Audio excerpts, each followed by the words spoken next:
My dear student, तो आप सभी बढ़िया हो गए और आपकी क्लास आपके लिए जो है जो यूपी होमगार्ड की वैकेंसी आई उनमें बहुत सारे क्वेश्चन ऐसे पूछे गए हैं पॉलिटी से।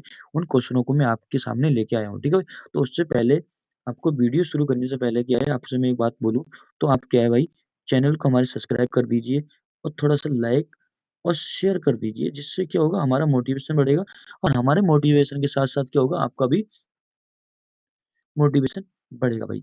तो जब आप शेयर और लाइक करते हो तो हमारा मोटिवेशन बढ़ता है। तो इसी के तहत क्या है हम आपको और अच्छे से अच्छे कंटेंट ऐसी वीडियो लेके आता रहता हूँ, ठीक है भाई। तो अगर आप मुझे छोटा भाई या कैसा भी भाई समझ सकते हो तो चैनल को सब्सक्राइब कर दीजिए और दोस्तों के पास भी शेयर कर दीजिए। तो हम बात कर लेते हैं क्वेश्चनों की तरफ, ठीक है भाई। तो हमारा जो पहला क्वेश्चन है वो क्या कह रहा है, देखो, भारत में संविधान सभा के गठन का विचार सर्वप्रथम किसने रखा। तो भाई संविधान सभा के अंदर जो गठन का विचार रखा था वो हमारे किसने रखा था। ऑप्शन नंबर हो जाएगा हमारा M N Rao. M N Rao.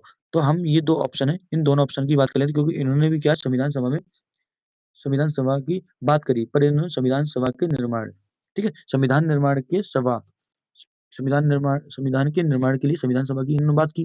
Mahatma Gandhi ने की थी 1922 में की थी।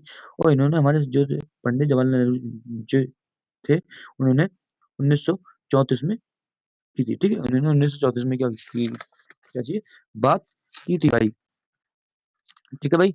अगर आपको चैनल थोड़ी वीडियो अच्छी लगती है तो आप चैनल को सब्सक्राइब कर दीजिए भाई, क्योंकि आपके प्यार से ही क्या हमारा प्यार बढ़ता है भाई, ठीक है भाई। तो हमारे ये क्वेश्चन हो गया। इस 10 क्वेश्चन में आपको 20 क्वेश्चन में करा के जाऊंगा। अगर आप नोट्स बना रहे हो लिख रहे हो तो उसको अच्छी तरीके से लिख लीजिए और आपको उन वीडियो में जो मैं अलग से बता रहा हूँ उनके बारे में आप लिखते जाइए, ठीक है भाई। तो अगर हम बात करें दूसरा को हमारा क्वेश्चन क्या कहता है कि पिट्स इंडिया एक्ट को किस नाम से जाना जाना जाता है, ठीक है। तो भाई पिट्स इंडिया एक्ट को हम किस नाम से जानते हैं, तो ये भी हमें जानकारी पता होनी चाहिए किस नाम से जानते हैं।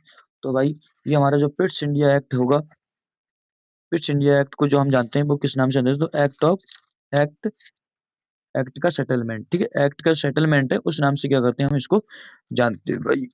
किस नाम से जानते हैं भाई, तो एक्ट, ठीक है भाई। एक्ट ऑफ सेटलमेंट होना चाहिए था, यहाँ पे एक्ट ऑफ हो गया भाई, तो उसको आप सही कर लीजिए, का की जगह क्या है ऑफ कर लीजिए। तो हम किस नाम जानते हैं, एक्ट ऑफ सेटलमेंट के नाम से जानते हैं किसको, पिट्स इंडिया एक्ट को, ठीक है। यहीं पर हम थोड़ी सी बात कर लें और आपको, तो इसी को क्या है, इसको हम क्या कहते हैं, इसको जो पिट्स इंडिया एक्ट है जो उसको 1784 में कब लाया गया था, 1784 में इसको लाया गया था।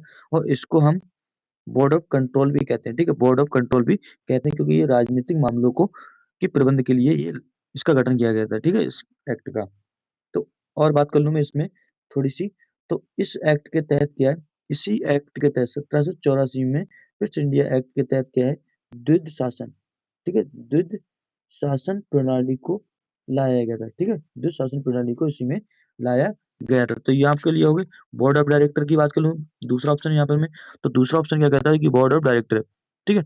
बोर्ड ऑफ डायरेक्टर क्या होता था, जो हमारी जो हमारा 1726 का चार्टर एक्ट, जो हमारा 26 का चार्टर एक्ट था, उसमें जो कंपनियां थी उन कंपनियों की शक्तियों को एकत्रित एक जगह कर दिया जाता। तो उसके लिए बोर्ड ऑफ डायरेक्टर बनाया गया था, जो क्या करता उन शक्तियों को कंट्रोल करता था। उन सभी कंपनियों की शक्ति क्या थी, इस बोर्ड ऑफ डायरेक्टर के पास रहती थी, ठीक है।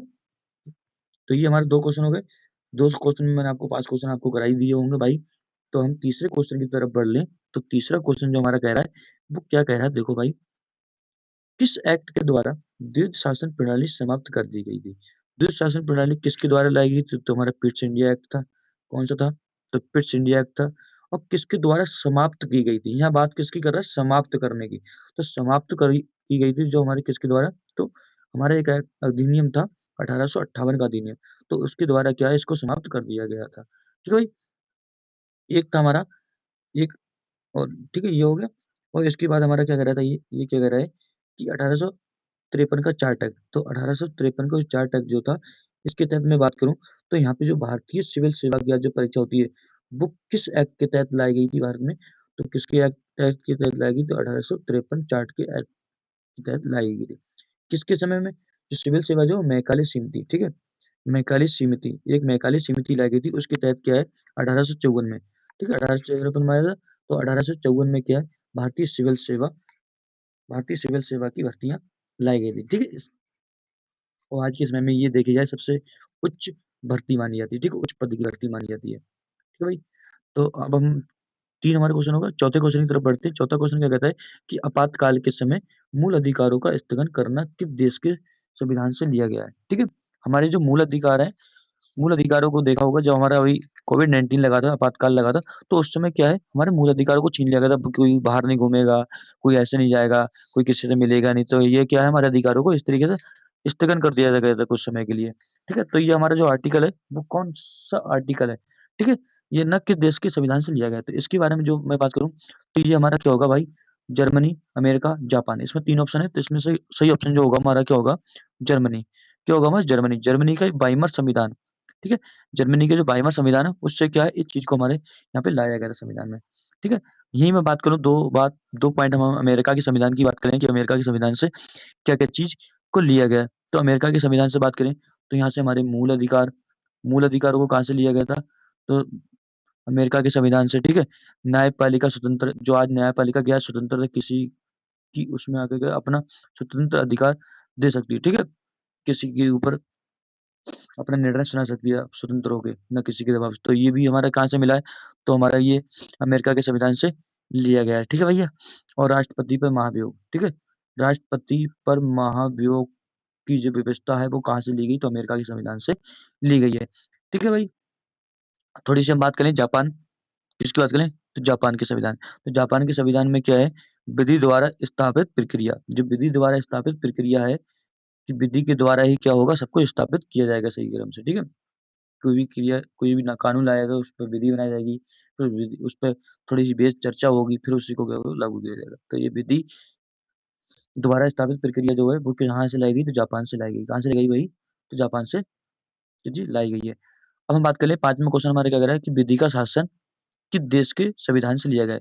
तो जो विधि का शासन जो है, वो हमारा एक होता है विधि के शासन, एक होता है विधि का शासन, एक होता है विधि के समक्ष समानता, ठीक है? तो ये जो हमारा जो लाया गया है, वो किस देश से लाया गया है? तो ब्रिटेन से। कहाँ से लाया गया है? तो भाई कहाँ से लाया गया है? तो ब्रिटेन से। तो मैं ब्रिटेन से मैं 2 चीज़ों के बारे में बात और कर लूँ, ठीक है भाई? जो मंत्रिमंडल मंत्रिमंडल जो प्रणाली है, वो भी कहाँ से ली गई है? ब्रिटेन के संविधान से ली गई है। और मैं बात करूँ कि यहाँ पे संसदीय प्रणाली है, जो संसदीय शासन प्रणाली है, वो भी कहाँ से ली गई है? तो ब्रिटेन के संविधान से ली गई है। और यहीं पर हमारे यहाँ जो कौन-सी एक नागरिकता है, तो एकल नागरिकता है, और एकल नागरिकता जो है, वो कहाँ से ली गई है? ठीक है? एकल जो ए अरे यार, रुक जाओ। जो एकल नागरिकता जो एकल नागरिकता, वो भी हमारी कहाँ से ली गई? तो भाई ब्रिटेन से ली गई। कहाँ से ली गई है?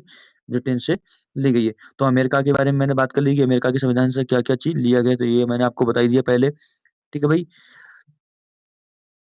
यहाँ पे चलो मैं एक बार और एक एक पॉइंट यहाँ पे अमेरिका के संविधान से एक और ले लेता हूँ, जो मैं आपको बता दूँ कि यहाँ पे जो उच्चतम न्यायालय, ठीक है?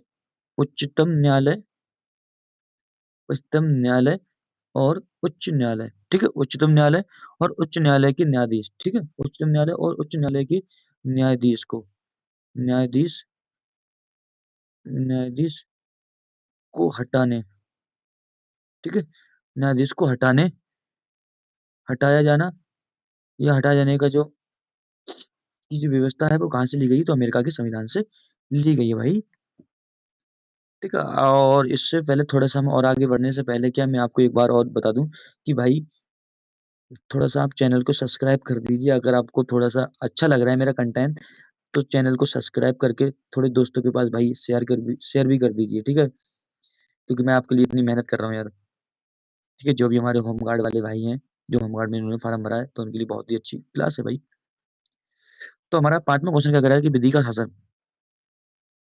शासन किस देश से लिया गया? तो ये मैंने बात कर ही ली, ठीक है? अब इसके बाद में क्या कहता है, हमारा फ्रांस के संविधान से क्या लिया गया है? जो फ्रांस का संविधान है, उससे क्या लिया गया है? तो भाई उससे क्या लिया गया? तो फ्रांस के संविधान में प्रस्तावना में स्वतंत्रता, समता और बंधुता, इन दोनों चीज़ को लिया गया है, ठीक है? संविधान में, ठीक है? इन दोनों चीज़ों को क्या चीज़ लिया गया है। तो हम थोड़े से और आगे बढ़ें। इसके बाद हमारा 7वां क्वेश्चन क्या कहता है कि राज्य के जो नीति निर्देशक तत्व का सिद्धांत का जो वर्णन है, वो किस देश से लिया गया है?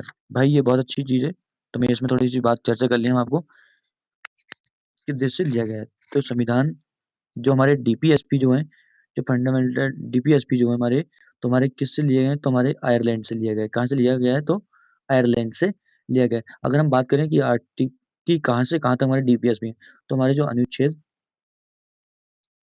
ठीक है, अनुच्छेद भाई थोड़ा-थोड़ा लिखा हुआ समझ में नहीं आ रहा, अपने आप से लिख लेना, ठीक है? अनुच्छेद 36 से लेके 51 तक, अनुच्छेद 36 से लेके 51 तक क्या हमारे डीपीएसपी दिए गए हैं उसमें। और बात करें कि 51 का ए, जो हमारे, अब आप कहोगे कि सर हमारे जो फंडामेंटल हैं, जो मूल अधिकार हैं वो किसमें है? तो हमारे वो 51 के ए में, 51 के सब क्लॉज ए में क्या है? हमारे मूल अधिकारों, मूल कर्तव्य की क्या करता है? बात करता है। किसकी बात करता है ये? तो मूल कर्तव्य की बात करता है, ठीक है? ठीक है भाई? तो ये हो गया हमारा। ये ब्रिटेन, फ्रांस तो हमने पढ़ ही लिए हैं, तो इसके बारे में अब ज़्यादा जानकारी नहीं लेंगे। हम बात कर लेंगे 8वें क्वेश्चन की, और थोड़े क्वेश्चन और रह गए, 2 क्वेश्चन, उसके बारे में आपकी क्लास खत्म हो जाएगी। और आप चैनल को सब्सक्राइब कर दीजिए और दोस्तों के पास भी शेयर कर दीजिए। तो संविधान के किस भाग में राज्य के निधि निर्देशक तत्वों को रखा गया है? भाई किस भाग में रखा गया है? तो भाग 5, भाग 4, भाग 6। तो हम बात कर लें कि हमारे जो डीपीएसपी जो है, वो किसमें? भाग 4 में रखे गए हैं। ठीक है? भाग नंबर 4 जो है संविधान का, उस भाग में क्या है? इनको रखा गया है। ठीक है? तो हमारे जो भाग 4 है उसमें क्या है? डीपीएसपी के तत्वों को रखा गया है।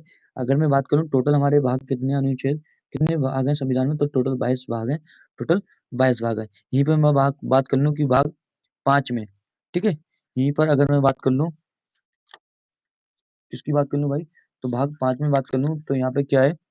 सरकार की। ठीक है? संघ सरकार की बात करता है। यहाँ पे क्या करता है? भाग 6 संघ सरकार की बात करता है। किसकी बात करता है भाई? तो संघ सरकार की यहाँ पे बात की जाती है। ठीक है? कि सरकार होगी, उसको राष्ट्रपति या उपराष्ट्रपति के निर्वाचन के पद, क्या होगी वो योग्यता क्यों चाहिए, इसके बारे में बात करता है। और यहीं पे बात करें कि भाग 6, तो भाग 6 जो है वो किसकी बात